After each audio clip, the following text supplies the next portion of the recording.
kami akan melanjutkan setiap pelajaran kami ya Tuhan. Dalam Kau berkati hambamu Pak Jerry Tuhan yang akan mengajar kami, supaya apa yang diajarkan kepada kami Tuhan boleh kami mengerti dan boleh kami pahami ya Tuhan. Kau berkati juga kami semua Tuhan mendengarkan pelajaran ini, biarlah kami boleh menanamkan setiap hati dan pikiran kami ya Tuhan. Terima kasih Tuhan, kami menyerahkan setiap waktu pelajaran kami ke dalam tangan kasih-Mu, dalam nama Tuhan Yesus. Haleluya, amin. Oke, selamat pagi semua. Pagi, Pak. Shalom. Shalom. Pak.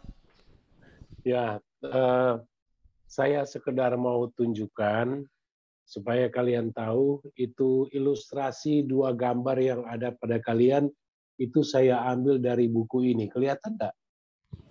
Enggak, Pak. Enggak, Pak. Oh, nggak kelihatan ya? Agak Begini? Enggak juga, enggak jelas. Itu karena background Bapak itu masih ada, Pak. Backgroundnya Oh. itu harus dihilangkan karena dia nggak mengenal buku itu. Ya. Oke. Jadi gini aja, nanti saya foto, saya kirim buku 3 buku yang saya pakai untuk kuliah ini, ya. Ada satu buku, semua buku di atas 500 halaman, 3 buku itu di atas 500 halaman, 2 buku bahasa Indonesia, 1 buku bahasa Inggris, ya. Jujurnya saja buku-buku ini yang saya pakai semua dipakai di S3. Makanya saya memilihnya dan meramunya kembali supaya saya tidak mau berikan sesuatu yang belum waktunya kalian terima lalu jadinya meracuni pikiran kalian maupun iman kalian. Jadi saya betul-betul memilih, mensortirnya, ya.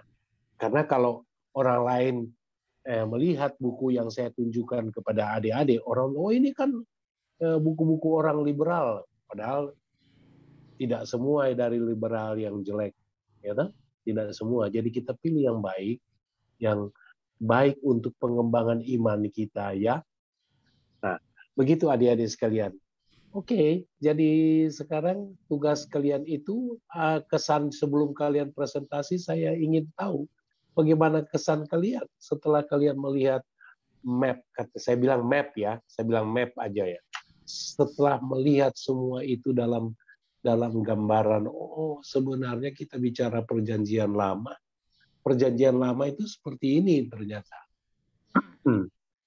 Ada sedikit memberikan masukan, ada. Bagaimana?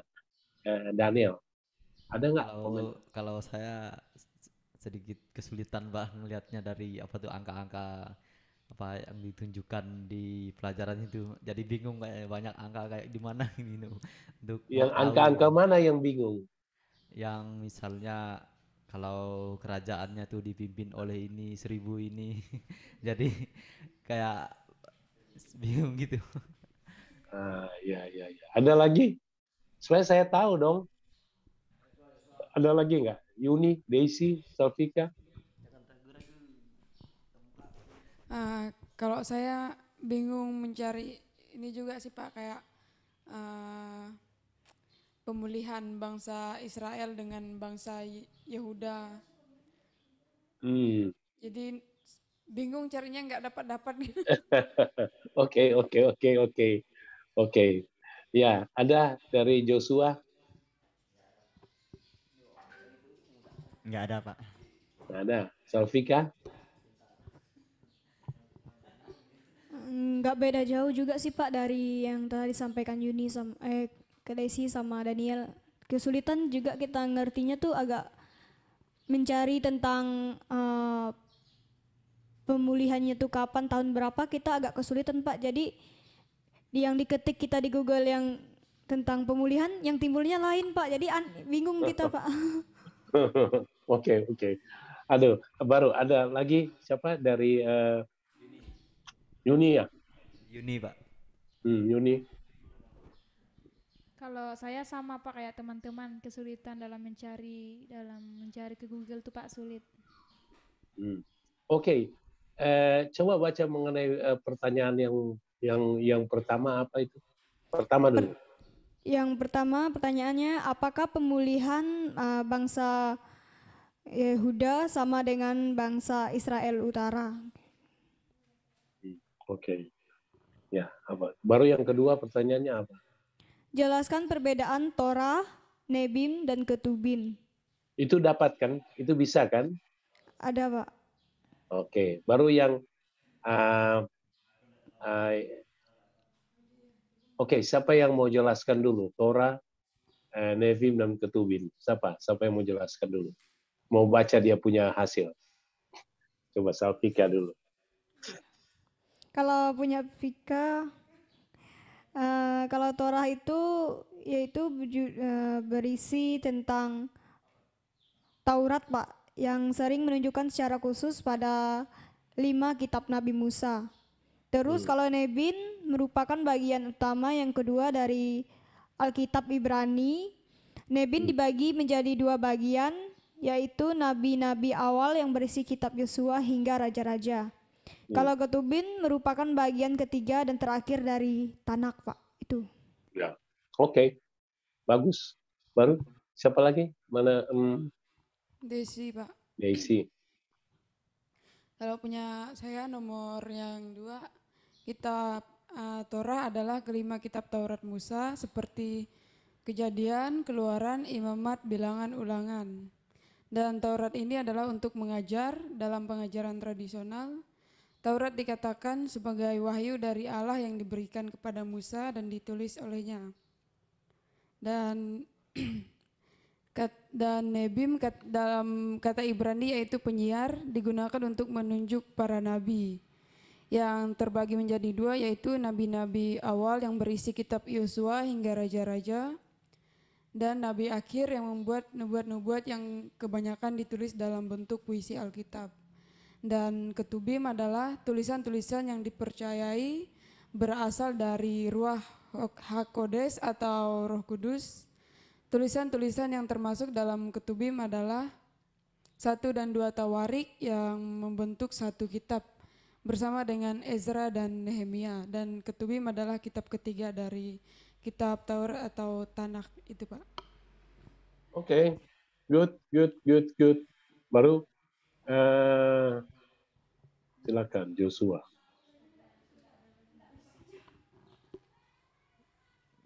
Ketubim dalam bahasa Alkitab Ibrani itu tulisan merupakan bagian ketiga dan terakhir dari Tanakh Alkitab Ibrani setelah Taurat, pengajaran, dan Nebim nabi-nabi dalam Alkitab Ibrani yang diterjemahkan ke bahasa Inggris. Bagian ini berjudul tulisan atau hagiographa.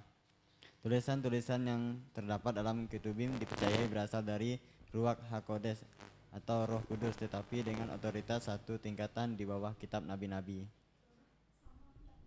Itu Pak. Amin. Bagus. Baru siapa lagi yang belum? Yuni. Kalau saya Pak, dari penjelasannya itu Tanak, yang dari Tanak adalah kitab suci Yahudi. Penamaannya berdasarkan urutan 3 huruf terawal 3 kumpulan kitab yang berada di dalamnya, yaitu Torah, Nebim, dan Ketubim. Torat dan Nebim dikanonkan oleh Ezra pada Pasca Babelonia.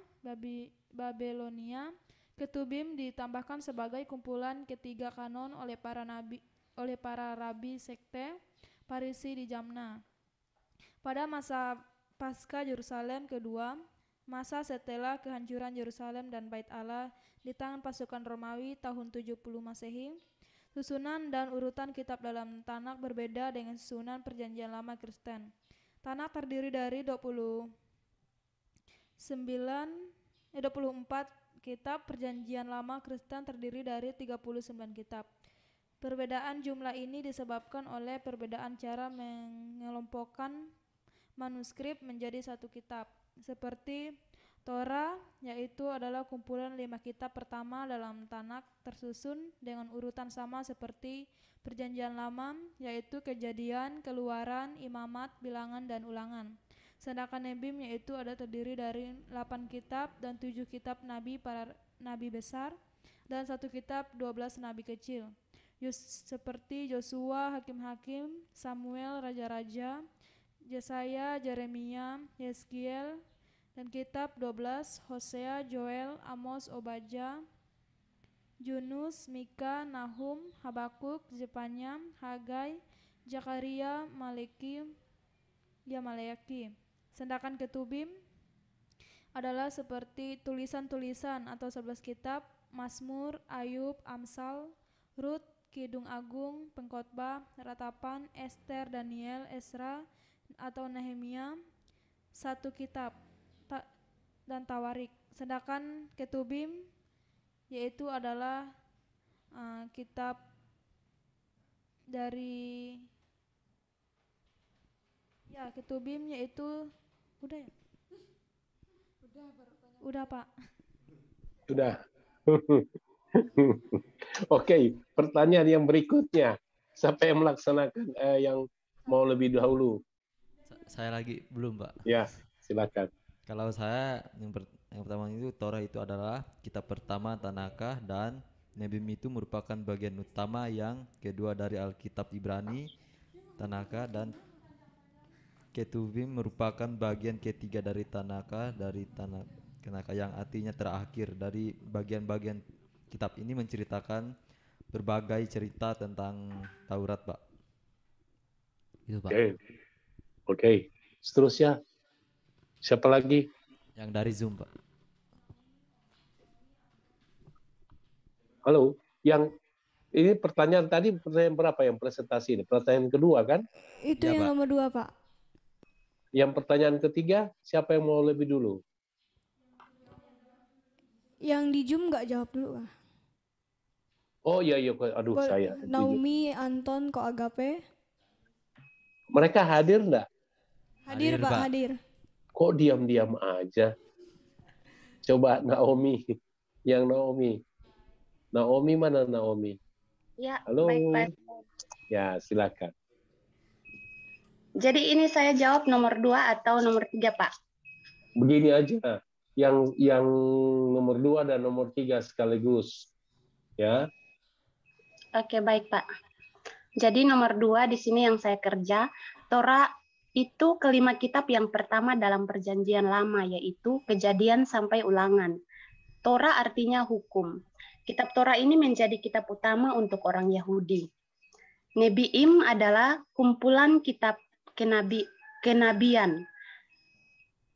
Nebiim sebagai kelompok kitab-kitab nabi. Ada 2 kelompok nabi-nabi, yaitu nabi-nabi anterior dan nabi-nabi posterior. Nabi-nabi anterior yaitu Yosua sampai 1 dan 2 raja-raja. Sedangkan nabi-nabi posterior yaitu Yesaya sampai Maleaki. Ketubim atau tulisan-tulisan merupakan kelompok kitab yang terdiri dari tulisan-tulisan kebijaksanaan. Yang termaksud kelompok ini adalah Mazmur sampai 1 dan 2 Tawarik. Nomor 3 di sini yang saya kerja. Jadi kitab Ketubim ini menjelaskan tentang bagaimana menyatakan kehendak Tuhan dan memberikan pemahaman tentang ketuhanan Yesus. Itu saja, Pak. Oke. Terima kasih. Oke, yang lain yang ada di online tadi siapa? Kami Siapa yang Agape di- dan Anis, Pak. Oke, Agape dan Anis. Nama yang paling Kemarin mudah pas pelajaran yang sebelumnya kami belum ikut, Pak. Waktu itu kebetulan lagi ada pelayanan, jadi kami nggak tahu ada PR. Oke. Nanti next time, oke? Atau nanti kalau sudah bikin di WA ke saya ya. Iya, Pak. Oke, kembali lagi kita supaya boleh. Masih ada lagi pertanyaannya? Masih, Mulai Pak. dari Daniel. Daniel, oke, silakan.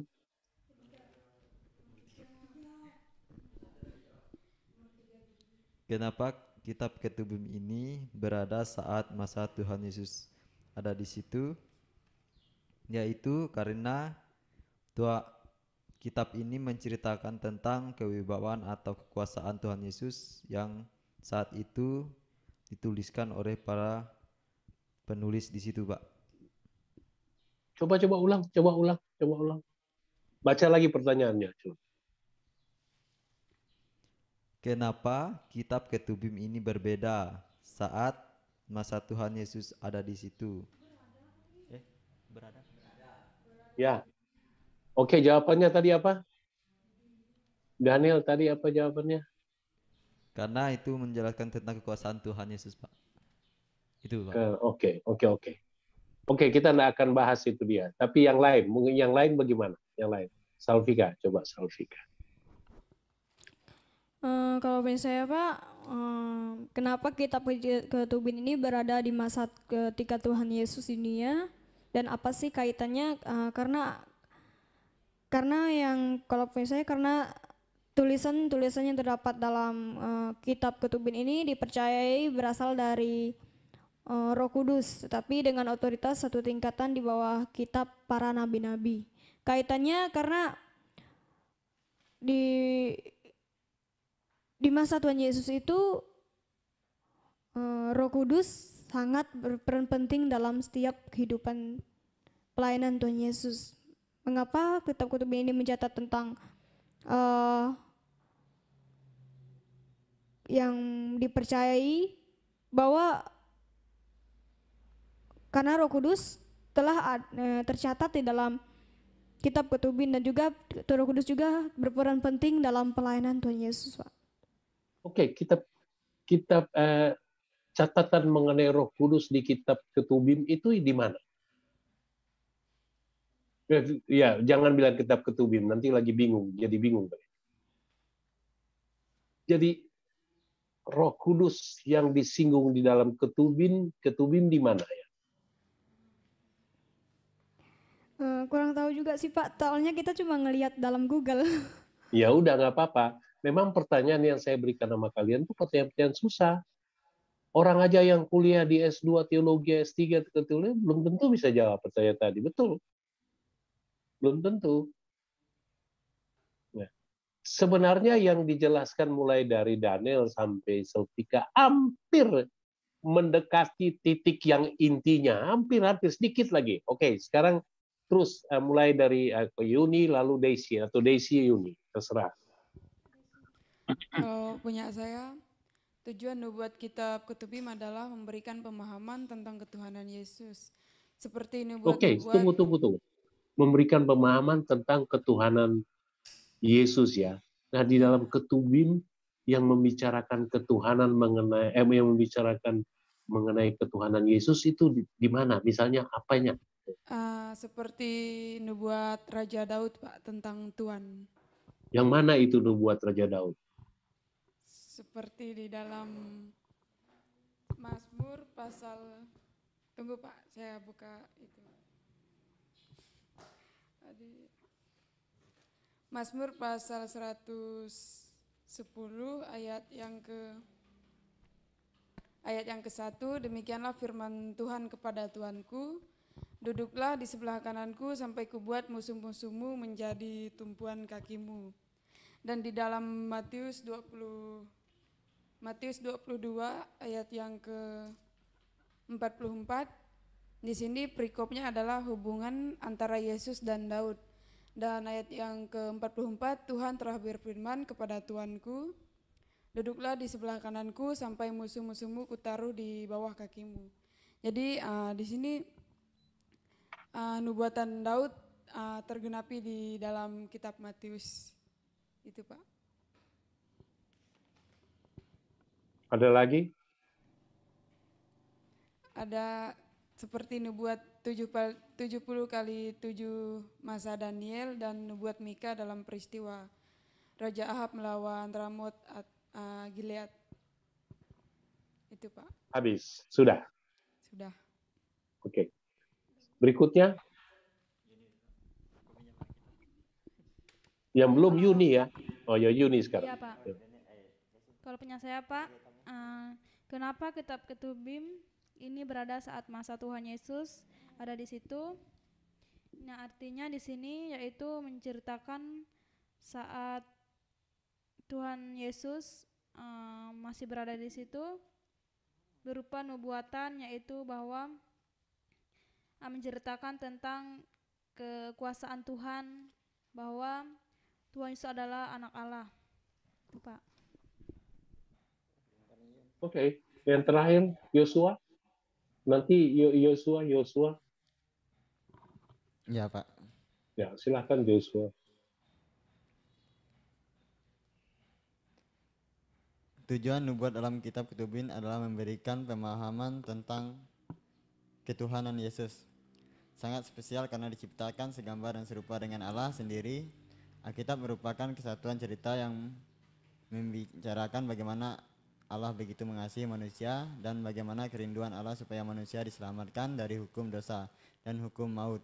Allah menyediakan anugerah keselamatan itu melalui iman kepada Kristus, seperti halnya Raja Daud mendapatkan pemahamannya bahwa Tuhan Sang Penyelamat atau Mesias itu adalah Tuhan atas seluruh bumi, yang oleh para penulis Perjanjian Baru bersepakat bahwa Yesus Kristuslah Mesias yang dirindukan oleh umat pilihan. Ketuhanan Yesus Kristus adalah dasar iman dan pengharapan orang percaya. Itu, Pak. Amin. Thank you ya. You do the good job ya. Kalian melakukan pekerjaannya dengan baik. Ini kelas yang bagus. Ya memang enak kalau kelas sedikit orangnya ya seperti ini, intensif sekali ya. Dan lagi kelas ini bagusnya adalah kelas yang aktif. Kelas yang aktif, jadi tidak susah saya berkomunikasi. Pertanyaan yang saya berikan pada kalian itu saya ulangi lagi, pertanyaan kelas itu pertanyaan tingkat S3. Ya.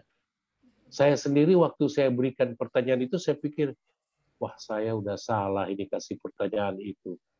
Itu pertanyaannya S3 saya berikan. Makanya wajar kalau ada satu yang belum bisa terjawab, itu wajar. Itu wajar. Jadi saya simpan itu belum ada jawaban, saya belum mau kasih.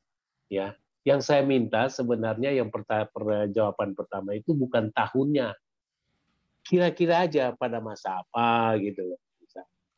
Dan itu saya simpan sebagai tugas saya anggap tes akhir. Yaitu cuma itu, karena itu yang paling makanya saya belum mau jawab, saya tidak mau jawab, ya. Dan kalian tidak ada tes yang harus tes tertulis, enggak. Tugas-tugas ini sudah bagian dari tes-tes ya. Artinya lebih baik keaktifan kelas yang saya nilai daripada saya suruh baca, suruh hafal, lalu saya bikin soal baru kalian menulis. Saya enggak mau begitu. Nah, kalau misalnya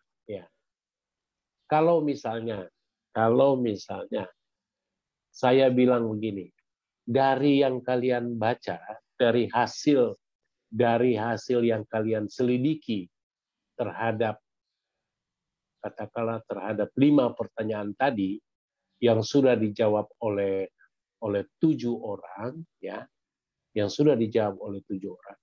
Coba kalian pikirkan sekarang, kalian mau angkat itu sebagai bagian untuk sharing firman. Coba bagaimana? Coba. Jadi kalian berpikir harus sharing firman sekitar 5 menit dari yang kalian pelajari barusan ini.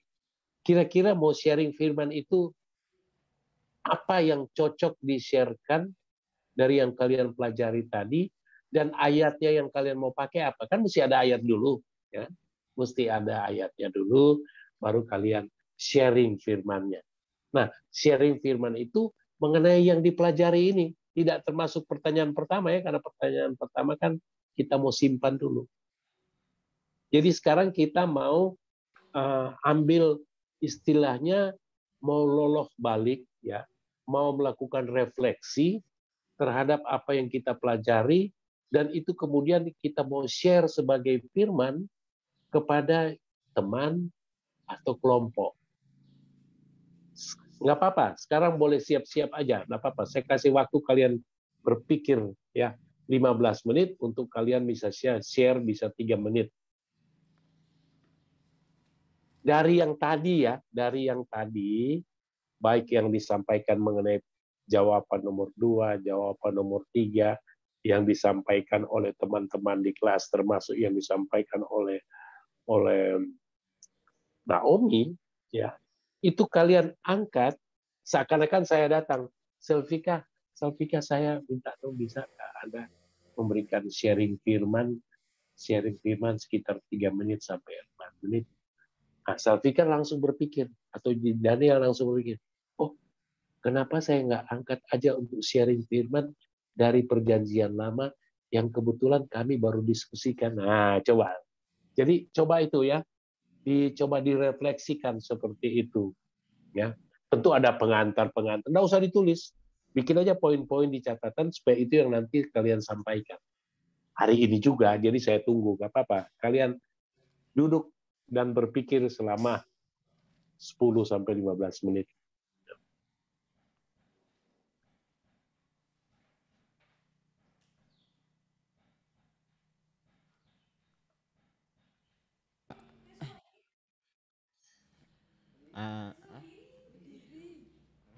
Ya, begitu. Ya Pak, saya akan menceritakan tentang mengenai Ya taruh di depan aja ya supaya bisa mengenai kebaca. pemahaman, ya Pak, mengenai pemahaman tentang Yesus adalah Tuhan. Nah, terkadang dengan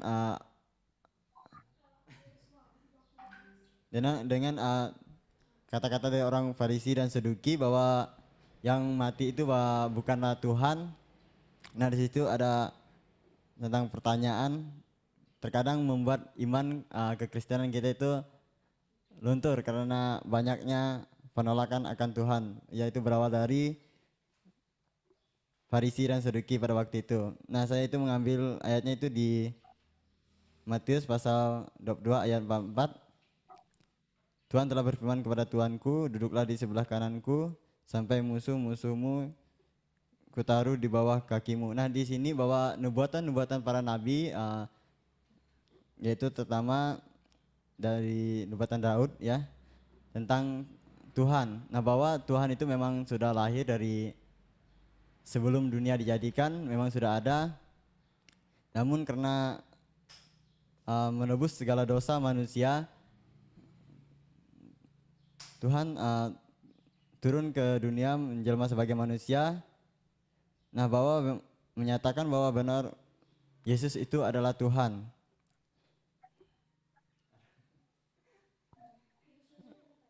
Sudah? Sudah, Pak. Oke. Nah, oke, Daisy.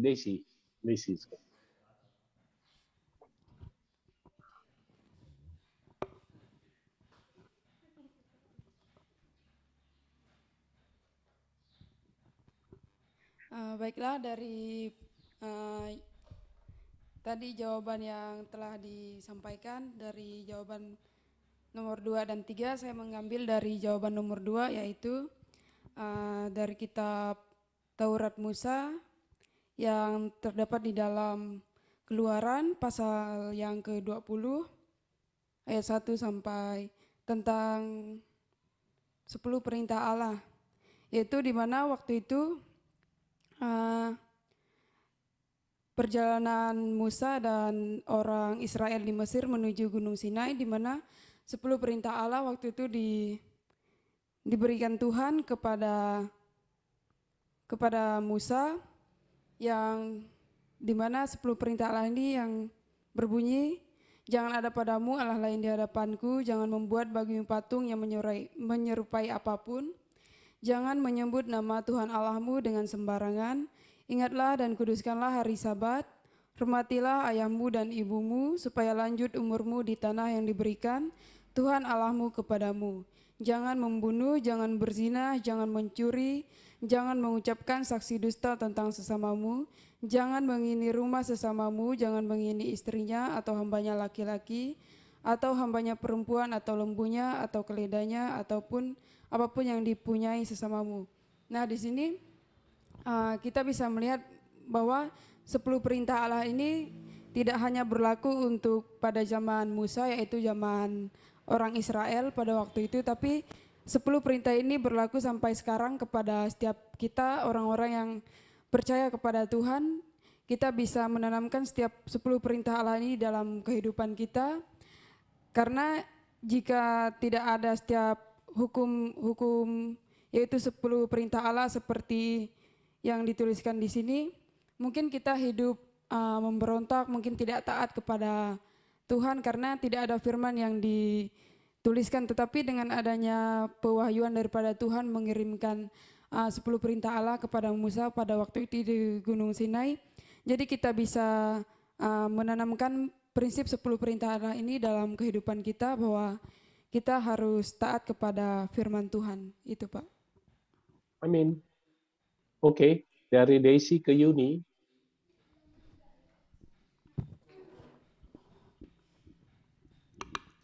Iya, kalau saya Pak mengambil ayat firman Tuhan terdapat dalam Yeremia pasal yang ke-29 ayatnya yang ke-11. Bunyinya demikian, sebab aku ini mengetahui rancangan-rancangan apa yang ada padaku mengenai kamu. Demikianlah firman Tuhan, yaitu rancangan damai sejahtera dan bukan rancangan kecelakaan, untuk memberikan kepadamu hari depan yang penuh harapan. Nah, saya memberikan tema di sini yaitu kita punya harapan dalam Tuhan. Nah, berkaitan dengan kita semua di sini yang masih muda-muda, kita sebagai anak-anak Tuhan, di mana kita sangat terkadang kita memiliki hati yang mudah khawatir. Yaitu ini adalah surat dari surat kiriman kepada untuk orang-orang buangan di Babel. Nah, di sini ini juga sangat berarti untuk kita anak-anak Tuhan, bukan hanya untuk pembuangan di Babel, tapi untuk kita semua. Poin yang pertama itu adalah supaya kita jangan mudah putus asa.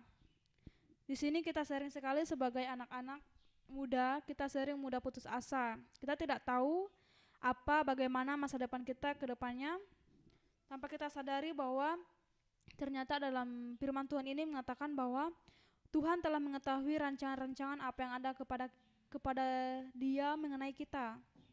Terkadang kita khawatir tentang apa yang hendak kita lakukan ke depannya, apa yang akan kita lakukan untuk masa depan kita. Di situ terkadang kita khawatir, tapi di sini kita jangan mudah putus asa. Yang kedua adalah jangan berhenti berharap kepada Tuhan. Di sini sering sekali kita putus asa untuk kita mau berhenti, untuk kita bahwa kita itu tidak punya tujuan lagi. Kita mempunyai masalah, terus di situ kita terkadang ingin berhenti, kita ingin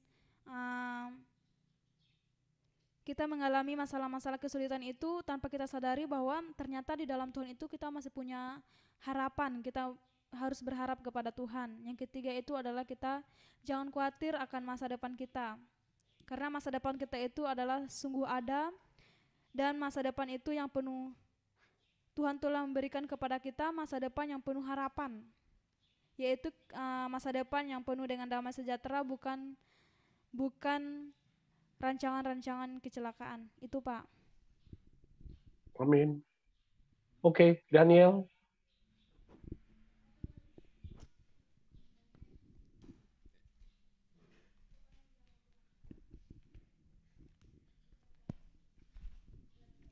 Ya, kalau punya saya Pak, ya tentang dari pelajaran yang saya ambil dari 5 kitab dari Torah, yaitu tentang hubungan antara Yesus dan Daud, yaitu Tuhan Yesus menjanjikan kepada Daud kemenangan, yaitu penebusan. Artinya bahwa Yesus telah menebus dosa manusia, atau adanya Tuhan Yesus sejak Dia pada zaman Daud, artinya kita semua telah dijanjikan penebusan bagi Tuhan Yesus Kristus sendiri. Yang telah saya mengambil ayatnya yaitu dari Markus 12 ayat 36.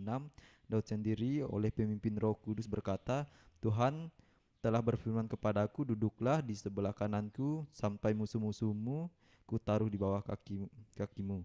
Nah, di sini saya sangat tertarik dari Mazmur Daud ini, yaitu adalah Daud dijanjikan kemenangan bagi Tuhan Yesus sendiri, yang artinya Tuhan Yesus memberikan kemenangan juga kepada kita semua, supaya kita bisa melihat kemenangan ke depannya apapun yang kita hadapi dalam pelayanan itu Pak.